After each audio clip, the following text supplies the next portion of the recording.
BFM Business, BFM Bourse, les pros des cryptos. Quelle semaine pour les crypto-monnaies, le Bitcoin en particulier. On va en parler avec nos trois invités. Charlie Perrault, journaliste au Journal du Net, en plateau avec moi. Bonsoir. Bonsoir. Owen Simonin, fondateur de la chaîne YouTube Asher. Bonjour, merci d'être avec nous en duplex. Et Bonjour. Vincent Gann, analyste technique chez TradingView, qui est avec nous par téléphone. Bonjour Vincent et merci d'avoir accepté de participer à cette émission.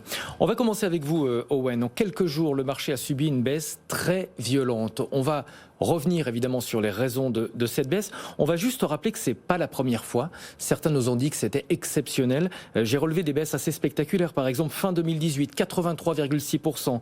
Début 2020, 60,8%. Ce ne sont que quelques exemples, mais on a eu des baisses beaucoup plus importantes. Je crois que la volatilité, ça fait partie de l'ADN des cryptos. Alors, totalement, oui. C'est ce qui caractérise bien ce marché, de par sa jeunesse, bien que ça évolue au fil du temps. Après, ce qu'il faut également comprendre, c'est qu'on parle d'une baisse, mais on a besoin d'avoir un rapport au temps. C'est-à-dire que la baisse de 83% que vous venez de donner, ce n'était pas sur 45 minutes, comme le Bitcoin a été touché il y a environ 2 jours. C'était le 19 mai.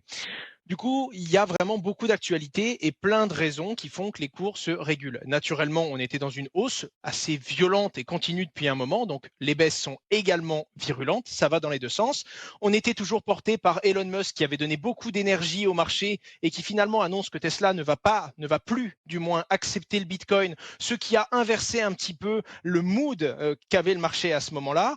En parallèle de ça, on a Reuters qui, eux, ont annoncé il y a quelques jours que la Chine allait prendre des nouvelles sanctions contre les investisseurs chinois qui s'intéressent au Bitcoin, alors qu'en réalité, il n'y avait pas de nouvelle actualité en Chine depuis 2017, bien que 2 minutes avant notre plateau, 2 minutes avant que vous m'appeliez, la Chine vient de prendre une nouvelle position et le Bitcoin est en train de perdre quelques points actuellement pendant que je vous parle. Bref, ce qu'il faut comprendre, c'est qu'il y a eu une baisse. On a, je vais prendre l'Ether en exemple, l'Ether qui a suivi à peu près la même baisse que le Bitcoin, qui est parti de $4 000 et qui aujourd'hui, pendant que je vous parle, est autour des 2600-2700 $. Mais ce qui est intéressant, c'est ce qui s'est passé entre ces deux valeurs. C'est-à-dire qu'il y a eu un moment de baisse parce qu'il y a eu des vendeurs, mais il y a eu un moment de panique. C'est-à-dire des gens qui sont venus vendre au marché, non plus pour tirer le meilleur prix de leur crypto-monnaie, mais pour sortir, pour liquider leur position. Et en vendant au marché, ça a créé des chandelles de baisse, chandelles qui ont amené l'Ether jusqu'à 1880 $ pendant quelques secondes. C'est-à-dire qu'en moins de 3 minutes, l'Ether était passé de 2400 $ à 1800 pour revenir à 2200. Pourquoi ? Pour la simple raison qu'il y a eu une cascade d'engagement et qu'il y a certains traders qui utilisent des effets de levier, x50 à x100, oui, sur les crypto-monnaies, bien que déjà très volatile, il y a des gens qui veulent encore accélérer ce mouvement-là et ces personnes se sont fait liquider. Ça a touché à peu près 900 000 traders qui ont voulu augmenter encore plus la volatilité sur ce marché et qui ont donc eu des margin calls et instantanément des liquidations de leur position, ce qui a touché toutes les crypto-monnaies et qui a fait un mouvement vraiment très virulent pendant quelques minutes en début d'après-midi il y a 48 heures. On va parler de la Chine dans un instant avec Charlie Perrault, mais tout d'abord on va regarder la semaine écoulée d'un point de vue technique avec Vincent Gann qui est au téléphone avec nous. Évidemment, quand on regarde les graphiques, c'est assez spectaculaire, Vincent. Vincent Gann. On a perdu Vincent. Alors on va parler de la Chine directement avec Charlie Perrault qui est en plateau avec moi. L'article de Reuters, dans quelle mesure est-ce qu'il a relancé les inquiétudes ? On va quand même le préciser, ça paraît un peu hypocrite, mais la Chine est sur le point de lancer sa monnaie digitale. Voilà, exactement. Le timing est bien choisi, on va dire, de la part de la Chine, puisqu'ils sont en train de faire des expérimentations maintenant à grande échelle sur donc ce fameux yuan numérique. Effectivement, là, ils ont donc Reuters a publié cette dépêche cette semaine en disant que la Chine interdisait aux institutions financières, aux établissements de paiement de toucher en gros aux cryptos, que ce soit pour n'importe quelle activité. Mais moi je croyais que c'était interdit déjà. Et alors en fait c'est effectivement interdit. Tout le monde, enfin on a été beaucoup d'ailleurs, on s'est fait avoir un petit peu entre guillemets de cette annonce parce que puis on a confiance en Reuters forcément, mais effectivement c'est interdit déjà depuis 2017.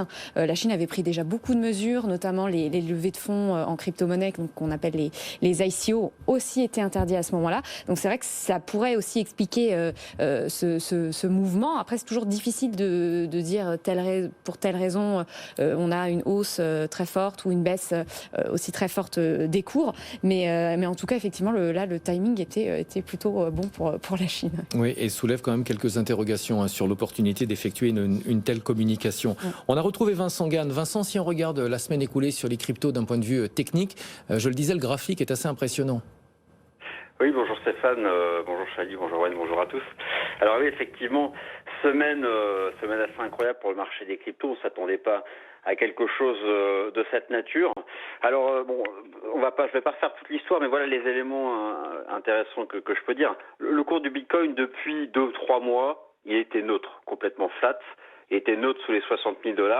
Il avait laissé la place à ce qu'on appelle la saison des altcoins, avec des mouvements parfois excessifs, très bien. Et puis est arrivé le mois de mai. Alors le mois de mai qu'on sait un peu plus volatile pour le marché action. Et ce que l'on sait, c'est que depuis 12 mois, le marché des cryptos, le cours du Bitcoin, est corrélé positivement au marché action. Alors il y a eu quelques pointes de volatilité sur le marché action, ça s'est un peu répercuté sur les cryptos, mais maintenant le marché action est revenu tout en haut et il y a eu une décorrélation avec le cours du Bitcoin. Alors maintenant, il ne faut pas se voiler la face, au moment où je parle, moins 50% pour le cours du Bitcoin depuis les plus hauts. Alors les raisons, moi j'en vois deux principales, deux grands thèmes d'inquiétude fondamentale qui maintenant sont vraiment sous le feu des projecteurs. Le premier, vous venez d'en parler, la Chine.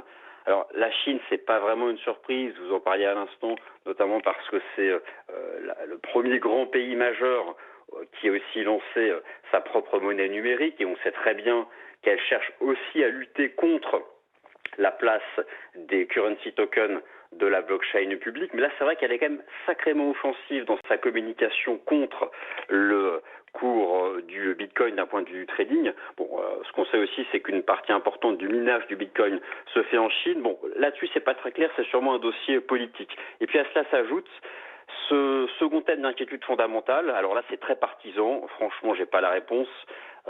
C'est la pollution, voilà, l'impact du minage du Bitcoin sur l'environnement. Les partisans des cryptos expliquent très bien que l'essentiel de l'électricité au service du minage vient de l'énergie renouvelable, mais d'autres insistent sur le fait que ça pollue énormément, voire plus qu'un certain pays. Bref, c'est deux thèmes en même temps, la Chine qui lâche un peu le BTC et puis cette thématique du climat. Et voilà donc l'impact sur les cryptos. Voilà l'impact sur le Bitcoin. Bon, il y a un troisième aspect, on va en parler plus tard dans l'émission, c'est aussi l'impact énorme qu'il y a eu dans l'accélération de la baisse cette semaine, de l'effet de levier, de la dette de marge chez les traders privés, qui a largement accentué la baisse, notamment sur cette session du 19 mai, où le marché a fait une chute à $30 000. Peut-être une relation de cause à effet, Charlie, mais cette semaine, de nombreuses plateformes ont eu des problèmes techniques. Est-ce que c'est habituel ? Oui, c'est vrai qu'on a connu, comme vous l'avez résumé tout à l'heure, déjà plusieurs fois des hausses très importantes, des baisses très importantes. Et à chaque fois, il y a des plateformes d'échange de crypto-monnaies qu'on connaît bien, Coinbase, Binance, Kraken, etc. Ou des applications aussi de trading, puisqu'il y en a beaucoup maintenant des jeunes applis qui proposent aussi des cryptos. Et c'est vrai qu'à chaque fois, quand il y a beaucoup de monde, ça pète. Et alors que c'est le moment où ça ne devrait pas péter, en fait. Et on a vu... C'est quoi, c'est un défaut de jeunesse ? Je ne sais pas, puisque là, on est quand même face à des grosses plateformes, en plus, qui ont des moyens. Alors, certes, effectivement, c'est encore jeune, mais Coinbase, par exemple, il y a 2 jours, elle a été en panne pendant 1h30. On ne pouvait pas retirer ses cryptos. Binance aussi, qui est donc l'équivalent en Asie, même problème. Donc, c'est vrai que c'est un petit peu inquiétant, pour des boîtes qui valent très, très cher, quand même, parce que Coinbase est en bourse, vaut aujourd'hui que 50 milliards, entre guillemets, ils ont un peu perdu. Donc évidemment, ça pète ou ça devrait pas péter, alors que des fois sur les marchés actions, quand vous avez des hausses, vous n'avez pas autant de gros courtiers qui connaissent ces désagréments. Après, il y en a quand même beaucoup aussi de plateformes qui ont tenu, mais c'est vrai que globalement, c'est un peu inquiétant. On peut se dire, effectivement, c'est compliqué de retirer ses cryptos à ce moment-là. Après, il y a aussi tous les problèmes d'enregistrement de nouveaux clients. Ça aussi, ils mettent beaucoup plus de temps, mais bon, ça c'est un peu plus compréhensible quand on a effectivement une ruée de nouveaux investisseurs pour s'enregistrer. Alors, ruée de nouveaux investisseurs, ça veut peut-être dire aussi qu'il y a toujours une confiance dans ces crypto-monnaies. Owen, le Bitcoin, après le recul, le plongeon du début de la semaine, a progressivement repris des couleurs, même si on n'a pas complètement retrouvé les niveaux qu'on avait la semaine dernière. Est-ce que ça veut dire qu'on a une forme de retour de la confiance ? Alors, quoi qu'il arrive, cette baisse a remis les pieds sur terre à pas mal de personnes qui pensaient que les crypto-monnaies allaient s'envoler et n'imaginaient rien d'autre que du vert sur leur portefeuille en se levant le matin, et c'est pas plus mal. Déjà, pour beaucoup, ça a nettoyé pas mal de choses sur ce marché, notamment ceux qui n'avaient connu que des hausses depuis le début. Il y a eu quelques bonnes annonces quand même qui sont venues, peut-être un peu tard, mais on a quand même Elon Musk qui a tweeté Tesla has the diamond hands, c'est-à-dire en traduction dans le monde des crypto-monnaies, c'est vraiment Tesla conserve ces crypto-monnaies, c'est l'inverse des paper hands, qui sont les personnes qui vont acheter, revendre et prendre des décisions assez rapidement. Donc Elon a envoyé un mouvement inverse à ce qu'il avait livré une petite semaine avant, à croire que ça change de sens toutes les 2 minutes, mais pour le coup en disant que même si Tesla n'acceptait plus les bitcoins, Tesla comptait bien conserver jusqu'au bout les bitcoins qu'ils avaient achetés. De la même façon, on a Cathy Wood, qui est la gestionnaire d'un gros gestionnaire d'investissement, qui elle explique qu'elle voit toujours, malgré cette baisse, le bitcoin aller taper les 300 000 $, ce qui pour le coup est une valeur bien au-delà du bitcoin aujourd'hui. Donc en plus de tout ça, il y a des gens qui en ont profité. Il y a certes des débutants qui pensaient que tout allait monter et que ça ne s'arrêterait pas, mais il y a également des opportunistes qui, eux, ne sont plus du tout affectés par cette panique et qui se sont dit ok, tout le monde panique, là on n'est plus dans un mouvement rationnel, on est dans une correction qui va trop loin, des paliers de déclenchement, des personnes qui utilisent des effets de levier qui sont liquidés, ça va descendre les prix ponctuellement pendant de très courts laps de temps à des minimums qu'on pourrait retrouver sur la journée, et donc on va en profiter pour acheter très peu cher. Et il y a des traders qui ont réussi à obtenir des Ethers à 1900, 1950 $ pour les revendre quelques minutes après à 2500. Donc là où ça a fait beaucoup de peur à certains, ceux qui ont l'habitude de ce marché et qui le maîtrisent ont pu même saisir de très bonnes opportunités. Alors de là à vous dire que tout le monde est aussi enthousiaste qu'avant toutes ces annonces, non. Je pense que le marché s'est réveillé un petit peu et que ça a rationalisé la confiance qu'on pouvait avoir en les crypto-monnaies sur du très court terme, mais évidemment ça a recentré la confiance sur le fait que techniquement on n'a pas passé certains supports, on a brisé le support des 42 000 $, mais on n'a pas brisé celui des 30 000 $, et donc pour beaucoup c'est encore une tendance haussière. Maintenant reste à voir le fil de l'histoire et du coup les actualités qui vont arriver dans les prochaines semaines. Avant de s'intéresser aux nouveaux entrants qui ont peut-être pris peur quand ils ont vu cette semaine, Charlie, est-ce qu'on peut rappeler les grandes évolutions depuis le début de l'année ou même depuis un an?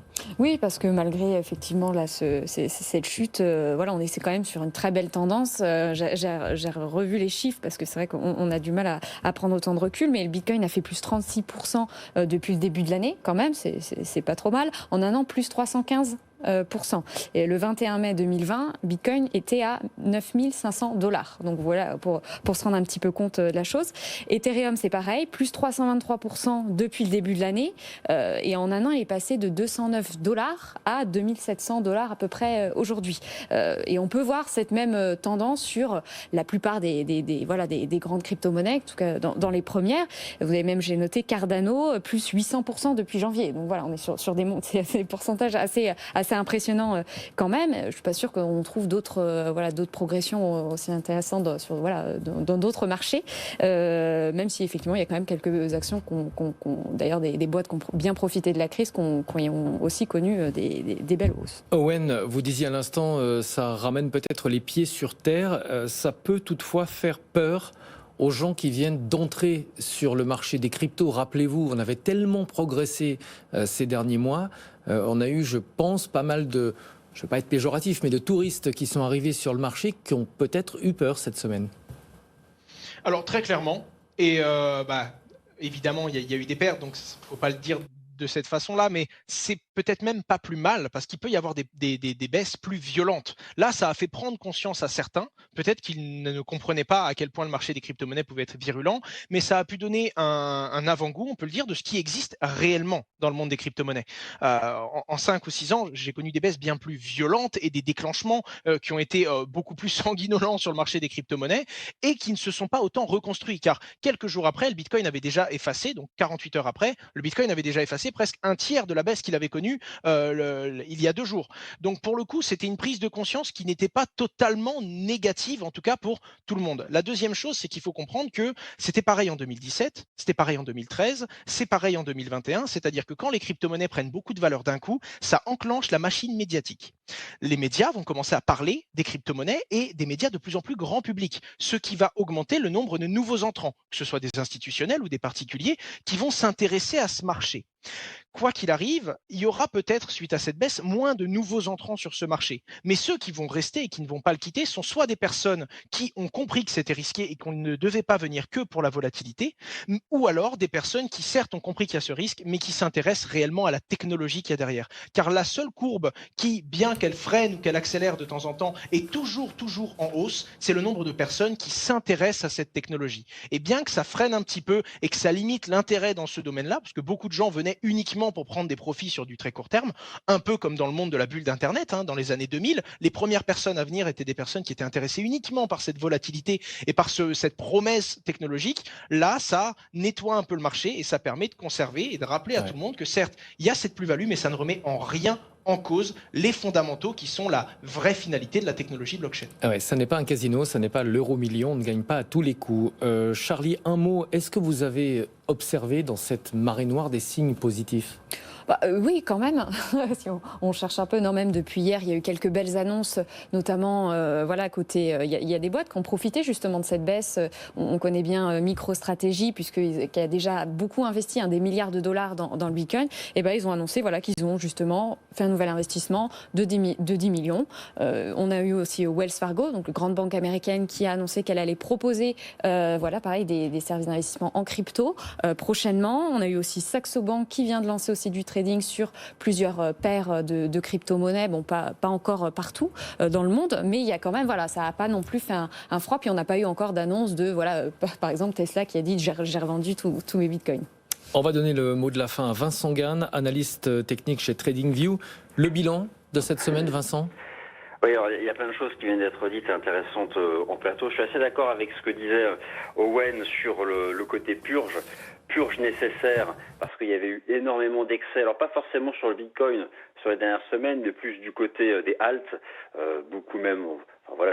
On a dû lire de shitcoins qui montaient sur rien du tout, des performances à 3-4 chiffres basées sur du vent. Donc ça, c'est la première chose qui me semble intéressante.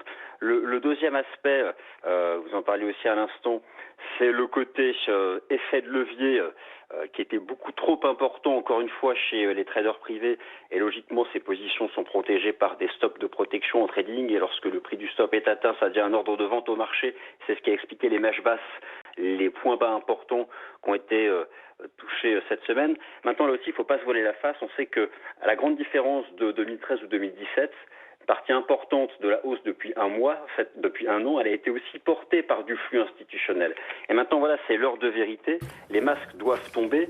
Typiquement, lorsqu'on a comme ça une baisse de 50% depuis les plus hauts, si les institutionnels, petit à petit, se sont vraiment davantage ouverts aux cryptos, notamment la haute finance américaine, si elle a vraiment l'intention d'ouvrir une partie de ses capitaux, la gestion d'actifs, aux crypto-monnaies, eh bien, c'est maintenant qu'on va être fixé, voir s'ils vont acheter le creux ou pas. Donc, c'est vraiment une semaine cruciale. Et enfin, simplement, le mot de la fin. Très vite. Le seuil a déjà été cité, le seuil des 42 000 $. Ce sera quand même extrêmement pérenne sur le plan technique que ce soir, le marché parvienne à le préserver. Merci beaucoup Vincent Gane, analyste technique chez TradingView. Merci à vous en plateau, Charlie Perrault, journaliste au Journal du Net. Et merci à Owen Simonin, fondateur de la chaîne YouTube Asher. Merci à tous les trois. C'est la fin de cette édition des Pros des Cryptos.